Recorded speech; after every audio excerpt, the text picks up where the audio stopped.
FM.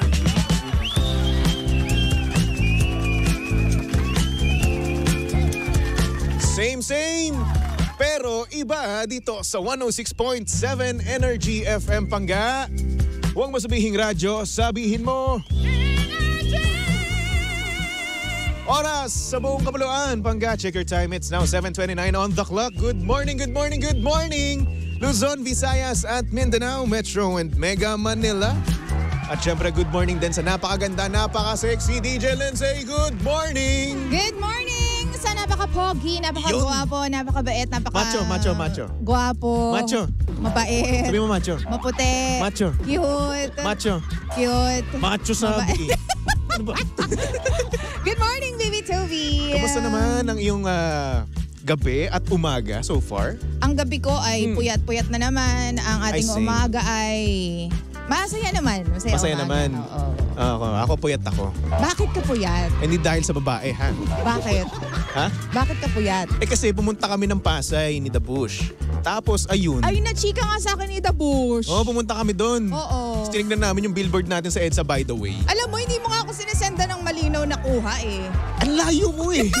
Ang layo nating dalawa. Di ba? Kasi, Brad, tingnan mo yan sa akin. Yung itsura ko doon. Oo. Nandun ako sa pinakamalayo. Di ba? Ano ka ba? Tapos nung nandun na ako sa may harapan mismo, doon sa flyover, hindi ko Oh. parang kita sarili ko. Sige, picturean natin. Pipicturean. Ano? Sige, kahit naka-zoom in na yung mukha ko. Hiramin natin yung yung camera ni Pajak. Pwede. May lente na alam mo, malala. merong lente si Papa Jackson na, na 300mm. Oh. Kaso ginagamit naman nila dun sa sa pang, tawag dito? Sa pang time-lapse. Oh. So ayun, okay. di ko nagamit. Hindi rin. Wala din kuha na malala. Oo. Sana pala, dinala ko na yung 30mm ko. Ang Kasi tore meron mo ako, talaga Brad. dun sa part na yan. Excuse me. Kompleto ka nga pala. Meron ako, kaso nga lang nasa Cavite. Yun nga eh. Sana pinalala-move mo na. Ay, hello naman. Baka naman lalo. Baka naman po, opo.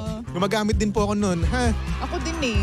Di ba? Napaka-convenient yun. Na-try mo na ba galing sa probinsya papunta sa Maynila? Ay, oo. Oo, ako din Meron akong kakilala. Oo. Ang ginawa niya mula dito hanggang Bacoor. Oo. Oo. Okay din naman, sa totoo lang, no? Yun nga lang, maghintay ka ng matagal kasi minsan yung mga ibang mga riders may side trip eh. Di ba? Aminin mo yan. Pero ako nakapagpadala na ako ng gamit ko. Oo. Sa car nga lang. Oo. Siyempre social ako. Just, Ang mahal nun! Grabe ka hindi kasi naman. malaki din naman kasi at saka hindi hindi kasya sa sa motor. True. So yun sa sasakyan na. Oo. Pero anyway, Yeah. ayun na nga DJ Lindsay, no. Eto nakakatuwa kagabi, no. Nakakatuwa kagabi kasi nakita ko yung mga itsura natin doon. Actually, ang gaganda natin doon. Ang gwapo at saka gaganda natin doon sa Oo. sa billboard Oo. na. Talaga yun. Ang late lang nga natin kasi di ba halos magka-level tayong dalawa doon. Naanod tayo sa harap ng radyo. Oo. Hindi pagka-level kayo ni Jimbo. Tapos ako yung mas maliit pa sa inyo. Talaga ba? Promise. Next time, talagang tigi-tigisa na tayo para malala. Next time, mukha ko lang nandoon. Kasi dapat alam mo, ang ginawa mo na lang pang billboard yung Ano? yung nasa cover photo natin. Sa The Bush yung gumagawa ng O dapat yun na lang nga yung nilagay ninyo eh. Di bago lang kasi yun eh. Sige, bahala ka sa buhay mo dyan. Anyway, DJ Lindsay, pag-usapan na natin ng ating sender kanina, no? O ano yun? Nako, eto na nga. Ang sabi niya sa akin kanina, ay meron daw nanliligaw sa kanya. Ganda. Oo, kaso nga lang, hindi niya alam kung i-reject niya ba or sasagutin. O bakit? Nagdadalawang isip siya kasi hindi daw pasok sa kanyang standards. Reject. Pinag-iisipan pa. Hindi pasok sa standards mo, i-reject mo kaysa Ganun mahirapan kaagad? yung tao. Oo naman. Bakit? Kasi ang mahirapan yung catch lalaki. niya dito, nagugustuhan niya na rin. Ang nice daw nung lalaki. Tapos, nagiging like niya na rin itong lalaking to. So ngayon, nagdadalawang isip siya na babaliwalay niya na lang ba yung kanyang standards or i-reject. Yun yung tanong niya. Di ba, Baby Toby, minsan aminin mo to, minsan kung ano yung hinahanap natin, yung kabaliktaran yung dumadating. Actually, oo. Di ba? Ako yung experience ko, wala naman kasi ako masyadong sineset na standards. Basta kasundo ko, basta mabait. Yun, at saka may sense of responsibility, gawin akong prinsesa, baby, ganyan. O yun na yun, pasok na. Wala daw standards no? Parang dami sinabi. Parang nilista ko yun parang nakadalawang bond paper kagad. Ibig ko sabihin, hindi naman mahirap i-achieve yung mga gusto ko noon. Tapos, ayun, awa naman ng Diyos, yun, binigay naman sa akin. Pero alam mo yun, minsan talaga, kung ano yung hinahanap natin, minsan hindi yun yung dumadating sa atin eh. Diba? Pero alam mo, maganda yan eh. Kasi yung totoong tao na para talaga sa'yo, yung talagang mamahal mo talaga, yung talagang yung ibang ibibigay talaga sa iyo eh. Yung hindi yung wala sa standards mo. Bakit? Kasi ito yung expectations mo eh. Tapos ibig sabihin kapag ito nagustuhan mo, ibig sabihin nito, gustong-gusto mo talaga siya as in gustuhan mo talaga. Hindi dahil sa may standards ka. Totoo. Nakilala mo siya ng lubos-lubusan at syempre nagustuhan mo kung ano yung nakilala mo sa kanya.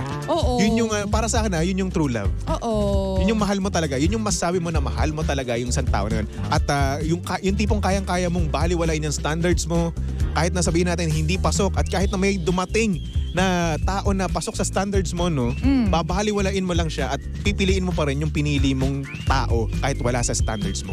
Kasi, tama ka dyan, Baby Tobs. Kasi at the end of the day, yung feelings nyo towards each other and how you treat each other, yun talaga yung magmamatter eh. Kasi minsan, sasabihin natin, dapat yung may degree sa ganito. Sana po, yung tipong may ipon sa bangko, yung yung manligaw sa akin, yung malaki yung pera. Pero minsan kasi, talaga ba, hindi naman nagsaswak yan eh. Kasi hindi naman to competition na may criteria tayo for judging eh, di ba? So at the end of the day, kung paano ka maging special or how you feel special about this, how you feel about this person, kung paano kanya gawing special sa paningin niya, yun yung magmamatter eh, di ba? Tama ka dyan. Yung tipong pupuntahan ka kahit nasan ka, di ba? Kahit sabihin natin nasa mataas na lugar ka, diba, malamig na lugar, pupuntahan ka niya para lang makita ka, di ba? Makasama ka, makabanding ka. That's effort. Oo. Pero gusto kong kontrahin yung sarili ko. Kasi minsan, Baby Toby, di ba? Kapag binabaliwala natin yung standards natin, doon tayo mas napapahamak. In what way? Kasi minsan, halimbawa, sobrang gustong-gusto ko tong lalaki na to na hindi siya pasok sa standards ko, na wala siyang ipon, wala siyang trabaho, wala siyang sense of responsibility, but I like him so much. Sa bagay. Diba? I like him so much na kahit na wala siyang sense of responsibility, na kahit na wala siyang pakialam sa buhay niya, gugustuhin ko pa rin siya. Diba? Na parang, paano na yung buhay ninyo? Saan na kayo pupulutin? Tsaka nagkakaroon ka pa rin ng ng pagdadalawang isip kapag ganyan eh, di ba? Diba? Isipin mo na, teka, mag-settle na ba ako dito? True, ganyan. Okay na ba ako dito? Oo. Diba? Paano kung meron pang mas better para sa akin dito? Diba? Yun yung iisipin mo eh. Kaya naman Panggano, kung kayo ay nagdadalawang isip na sagutin yung isang tao na yan, yung isang lalaki na yan, wag nyo na lang sagutin. Ayan, doon babalik ako dun sa sagot ko. Wag mo na sagutin kung hindi pasok sa standards mo. Kasi kung hindi mo naman kaya talaga na alisin na lang at baliwalain na lang yung standards, hindi mo wag na lang. Kasi like for example nga, gaya na sabi ko nga kanina, what if merong dumating na pasok sa standards mo? Tapos naging kayo netong hindi pasok sa standards mo. Oo. E ano gagawin mo? Right love at the wrong time. Ihiwalayan mo. Masasayang to lalaking to, iiyak na naman at syempre isa na namang kalalakihan ang nabigo at syempre talo sa laban.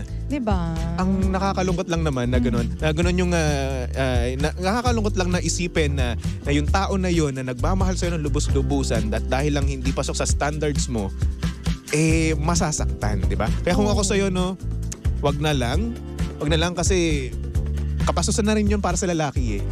Kasi syempre, ikaw nag-effort ka, di ba? Ligawan mo, hinuhulma mo yung kanyang puso para sa'yo, di ba? Tapos ngayon sasabihin mo na hindi ka pasok sa standards ko eh. Sinagot lang kita kasi wala eh. Nice ka sa akin Nice ka sa akin eh. Bait di ba? eh. Parang nakakabastos naman yun, di ba? Oo. Sayang ng panliligaw, di ba? At syempre, yung pagkalalaki mo parang naapakan talaga.